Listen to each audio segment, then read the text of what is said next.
स्त्री केसर के कुल 3 भाग होते हैं, अंडाशय, वर्तिका और वर्तिकाग्र। जब परागकोश का परागकण अंडाशय का बीजाणु दोनों आपस में संयोग करता है तो निषेचन होता है, और निषेचन से बनता है बीज। स्त्री केसर की 3 भाग होते हैं, वर्तिकाग्र, वर्तिका, अंडाशय। पुंकेसर के 2 भाग, परागकोश और तंतु। हम जानते हैं जनन का मतलब होता है अपने ही जैसे संतान का उत्पत्ति करना। जनन 2 प्रकार के होते हैं, अलैंगिक जनन और लैंगिक जनन। जिस जनन में एक ही जीव भाग ले उसे बोलते हैं अलैंगिक जनन। जिसमें 2 जीव भाग लेते हैं, नर और मादा, उसे हम लोग बोलते हैं लैंगिक जनन। तो पहले हम लैंगिक जनन में 2 जीव भाग लेते हैं, इसको क्या बोलते हैं? नर। दूसरा को बोलते हैं हम लोग मादा। अब देखते हैं, देखिए लैंगिक जनन पादप में भी होते हैं और जंतु में भी होते हैं। तो जंतु को भी नहीं देखने वाले हैं, जंतु की एक लंबी प्रक्रिया एक लंबा प्रोसेस होता है इसमें, तो बाद में इसको देखेंगे। पहले हम पादप को देखते हैं। पादप में नर भाग को बोलते हैं पुंकेसर, मादा भाग को बोलते हैं स्त्री केसर। स्त्री केसर को ही हम लोग बोलते हैं जायांग, और पुंकेसर को हम लोग बोलते हैं पुमंग। पुंकेसर के 2 भाग होते हैं, परागकोश, तंतु। जैसे कि यहाँ देख सकते हैं पुंकेसर के 2 भाग हैं, परागकोश, तंतु। परागकोश में परागकण बनते हैं और तंतु फूलों से जुड़ा होता है, एक तनानुमा संरचना होती है। उसके बाद है परागकोश में परागकण बनते हैं। ठीक आगे हम चलते हैं स्त्री केसर में।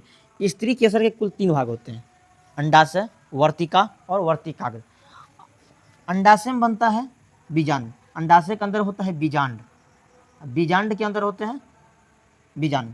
जब परागकोश का परागकण अंडाशय का बीजाणु दोनों आपस में संयोग करता है तो निषेचन होता है, और निषेचन से बनता है बीज। निषेचन का मतलब होता है नर युग्मक और मादा युग्मक के संयोग को हम लोग बोलते हैं निषेचन।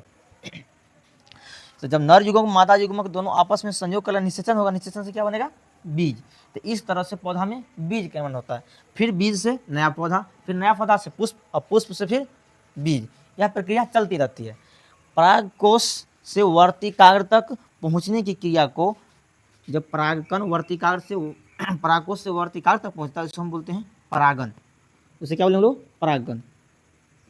परागकण। जब परागकण परागकोश से वर्तिकाग्र तक पहुँचेगी तो उस क्रिया को हम लोग बोलते हैं परागन। परागन होते हैं 2 प्रकार के, स्वपरागन और परपरागन। जब किसी पुष्प का परागकण उसी पुष्प के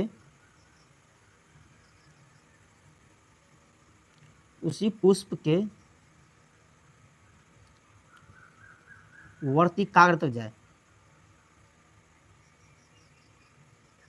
उसी पुष्प के वर्तिकाग्र तक जाए तो उसे हम लोग क्या बोलते हैं?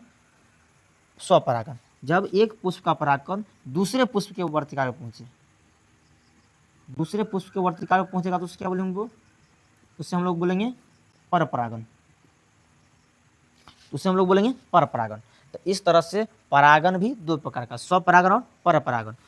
अब हम देखते हैं पुष्प कितने प्रकार के होते हैं। तो पुष्प होते हैं 2 प्रकार के, एक लिंगी पुष्प, द्विलिंगी पुष्प। कुछ पुष्प ऐसे होते हैं जिसमें नर भाग अलग पुष्प में और मादा भाग अलग पुष्प में, जैसे कि पपीता। पपीता को जैसे हम लोग देखे होंगे, एक नर पपीता अलग होता है, मादा पपीता अलग होता है। वही हम द्विलिंगी पुष्प की बात करें तो बहुत सारा पुष्प होता है, जिसमें सरसों भी आता है। सरसों में नर भाग भी और मादा भाग भी एक ही पुष्प के अंदर होता है। जैसे कि हम यहाँ चित्र बनाए हैं, इस पुष्प में नर भाग और मादा भाग दोनों एक ही पुष्प के अंदर है। तो इस प्रकार के पुष्प को बोलते हैं द्विलिंगी पुष्प। और जब एक ही होगा, नर हो या मादा, तो उससे बोलते हैं हम एक लिंगी पुष्प।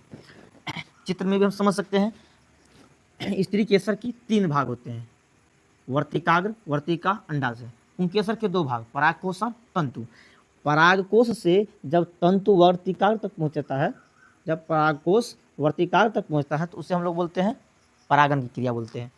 और इसी परागन की क्रिया के दौरान जब यहाँ पुष्प पहुँचता है तो इस रास्ते के माध्यम से, नलीनुमा संरचना के माध्यम से परागकण पहुँच जाता है बीजांड के अंदर, और बीजांड में परागकण और बीजाणु का संयोग होता है, जिससे बीज का निर्माण होता है, और इसी क्रिया को हम लोग बोलते हैं निषेचन। तो इस तरह से पुष्प में लैंगिक जनन होता है। अगले बार हम देखेंगे जंतु में।